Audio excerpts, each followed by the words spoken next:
जनता पार्टीचे सर्व शहर तालुक्यातील नेते मंडळी,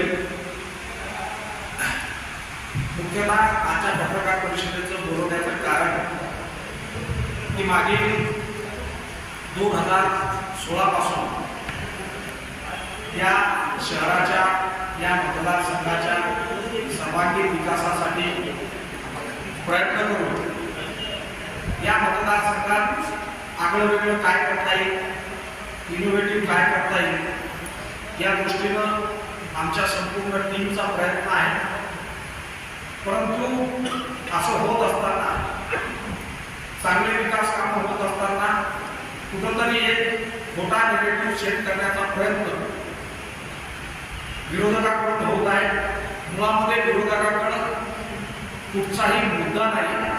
विकासाच्या मुद्द्यावर ते या ठिकाणी आमच्याशी चर्चा करू शकत नाही, आमच्याशी लढू शकत नाही आणि त्यामुळं विकास कामाला खीळ कशी बसवता येईल, थोडं कसं टाकता येईल त्याच्यात, अशा दृष्टीनं काही लोकांनी त्या ठिकाणी प्रयत्न चालू केला आहे.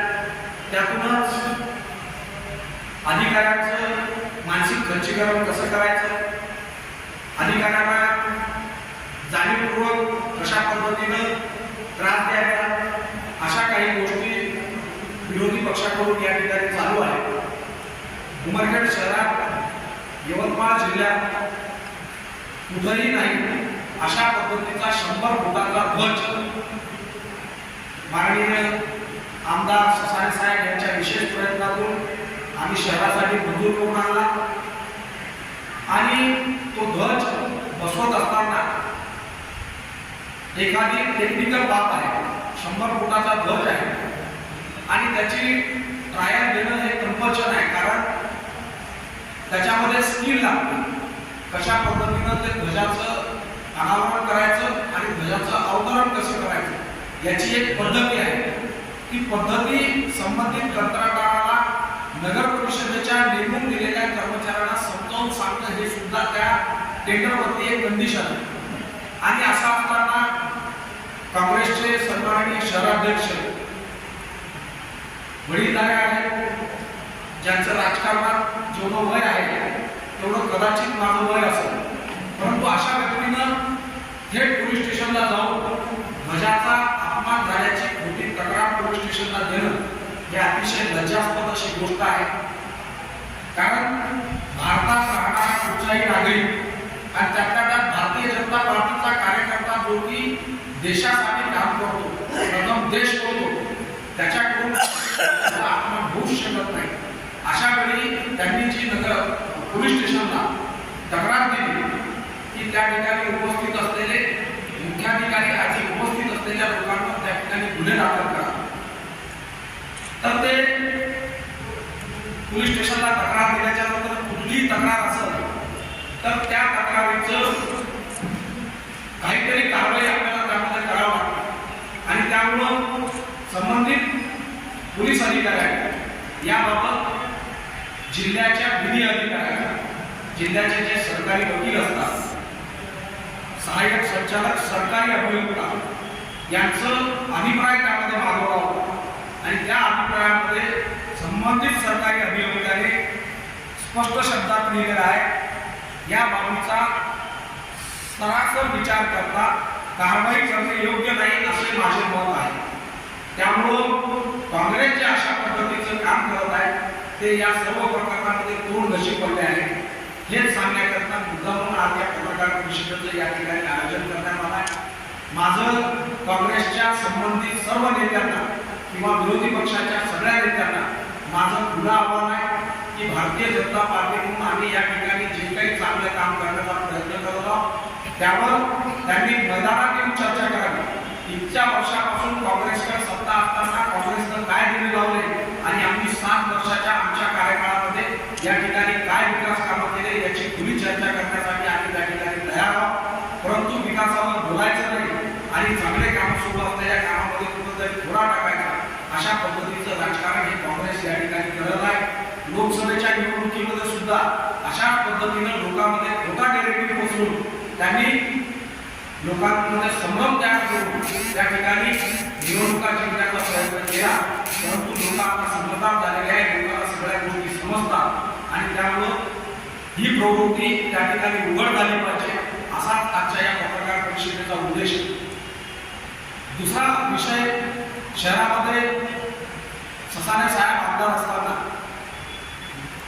महानगरोत्थान नावाचा एक हेड असतो, ज्या हेडमध्ये शहरातील जेवढे काही डीपी रस्ते असतात, शहराचा जो टाउन प्लॅन ऍक्ट नुसार डीपी प्लॅन तयार होतो, त्या डीपी प्लॅन डेव्हलपमेंट प्लॅन, त्या डीपी प्लॅनमध्ये जेवढे काही रस्ते असतात ते रस्ते त्या ठिकाणी महानगरोत्थान या हेडमध्ये मंजूर केले जातात. परंतु यात सुद्धा अशा पद्धतीचं राजकारण काही लोक करत आहेत. आपण पत्रकार, आपण चौथा आधारस्तंभ लोकशाहीचा. माझी आपल्याला सुद्धा कळकळीची हात जोडून विनंती आहे की कोणी काही बातम्या दिल्या तर आपण त्या प्रकाशित करण्याच्या पूर्वी व्हेरीफाय केल्या पाहिजे. आज मोठ्या मोठ्या पॅटर्नच्या पेपरला अशा पद्धतीच्या बातम्या येतात की याची चौकशी करून मुख्याधिकाऱ्यांवर कारवाई करून हास्यास्पद आहे.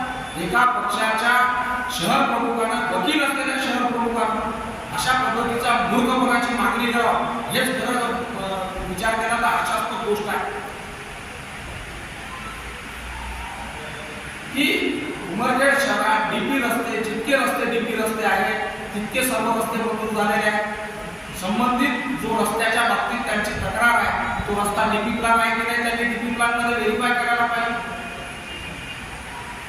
आणि अशा पद्धतीनं तुमच्या लेआउट धारकाला जर त्या ठिकाणी सपोर्ट करायच्या दृष्टीनं एक रस्ता किती रुपयामध्ये बनतो, खूप झाला 30 लाख 40 लाख रुपयाची व्यवस्था आहे. त्याच्यासाठी संबंधित लेआउट धारक नगर परिषदची मदत कशाला घेईल आणि त्याच्या लेआउट मधला रस्ता आहे का तो डीपी प्लॅन मधला रस्ता आहे याची सुद्धा समज जर त्यांना नसेल तर ही हास्यास्पद गोष्ट आहे. आणि त्यामुळं अशा पद्धतीनं जे राजकारण शहरामध्ये चालू आहे, चांगल्या कामाला कुठेतरी थोडा घालण्याचं काम विरोधकांकडून अशा पद्धतीचं चालू आहे, ही निंदनीय बाब आहे. या शहराच्या सर्वांगीण विकासासाठी या शहरामध्ये ज्या ज्या चांगल्या गोष्टी करता येतील त्या त्या चांगल्या गोष्टी करण्याचा आमचा प्रयत्न आहे. आज आपण पाहत असाल की नगर परिषद उमरखेड किती सुंदर उमरखेड नगर परिषद झाली आहे. सन्माननीय जिल्हाधिकाऱ्यांनी मागच्या आठवड्यामध्ये व्हिजिट केली. जिल्हाधिकारी म्हटले की एवढं सुंदर चेंबर तर मी जिल्हाधिकारी असून माझं सुद्धा नाही. एक कॉर्पोरेट लुक त्या नगर परिषदेला देण्यात आलेला आहे. आलेल्या अभ्यागतांना बसण्यापासून त्या ठिकाणी येणाऱ्या दिव्यांगापासून तर सगळ्यांची काळजी घेऊन त्या ठिकाणी नगर परिषदचं इंटेरियरचं काम करण्यात आलेलं आहे. या ठिकाणी शहराच्या विकासामध्ये एक एक एक एक एक एक गोष्टीची भर पडत असताना त्यावर कुठंतरी ॲप्रिशिएट करायचं की उमरखेडमध्ये जी गोष्ट कुठंच नाही आहे जिल्ह्यामध्ये ती झाली. उमरखेडमध्ये 100 फुटाचा धर टाकला. उमरखेडमध्ये कुठंच यवतमाळ जिल्ह्यामध्ये नाही अशा पद्धतीचं ताराटन झालं. उमरखेडमध्ये जिल्ह्यात कुठंच नाही आहे अशा पद्धतीचं डिजिटल फाउंटन झालं. या सगळ्या गोष्टी आज आपण पाहता की मागच्या 7-8 वर्षापासून शहरामध्ये गार्डन सुस्थितीत जशाला तसे भेटत आहे. आपण पाहता अनेक ठिकाणी नगर परिषद गार्डन बनवते, दुसऱ्या वर्षी त्या नगर परिषदच्या गार्डनचा कोंडवाडा होतो, जनावराशिवाय तिथं दुसरं कोणी दिसत नाही. परंतु नगर परिषद उमरखेडनं मागच्या 7-8 वर्षापासून चांगल्या पद्धतीनं गार्डन जे विकसित केलेलं आहे ते डेव्हलप करण्याचं काम केलं, त्यांना मेंटेन करण्याचं काम केलेलं आहे. ही ॲप्रिशिएबल गोष्ट आहे. जी गोष्ट चांगली आहे त्याला या ठिकाणी ॲप्रिशिएट केलं पाहिजे. त्यामुळं अशा पद्धतीचं जे शहरात राजकारण चालू आहे ते अतिशय चुकीचं आहे, अतिशय निंदनीय आहे. या ठिकाणी काँग्रेसनं जे काय झेंड्याच्या बाबतीत प्रकार केला तो कसा हास्यास्पद आहे हे सन्माननीय सरकारी अभियंत्याने या ठिकाणी सरकारी वकील, तो तर सरकारी वकील हा राज्याचा सरकारचा वकील आहे, तो तर काही चुकीचं त्या ठिकाणी रायटिंगमध्ये स्पष्टीकरण देऊ शकत नाही. त्यांनी सुद्धा पोलिसांनी जी माहिती मागितली त्यावर सरळ सरळ शब्दामध्ये लिहिलेलं आहे की कारवाई करणे योग्य होणार नाही. या पद्धतीच्या प्रत आपल्याला मी सरकारी वकिलाचा जो अभिप्राय आला त्याची प्रत आपल्या माहितीसाठी सगळ्यांना देतो. आणि त्यामुळं माझी आपल्याला सुद्धा पत्रकार म्हणून विनंती आहे की उचलली जिंकली लावली टाळूला अशा पद्धतीची जी म्हण आहे त्याची प्रचिती पत्रकाराच्या देखील व्हायला नाही पाहिजे. पत्रकारांनी चौथा आधारस्तंभ आहे, कुठच्याही गोष्टीचं व्हेरिफिकेशन करून त्याची बातमी प्रसिद्ध केली पाहिजे. जी काही मागणी त्यांनी केली आहे ती मागणी कायद्याला धरून नाही, नियमाला धरून नाही. त्यावर आपण संबंधित नगर परिषदेची बाजू काय, मुख्याधिकाऱ्याचं काय म्हणणं याचं सुद्धा व्हेरिफिकेशन आपण केलं पाहिजे.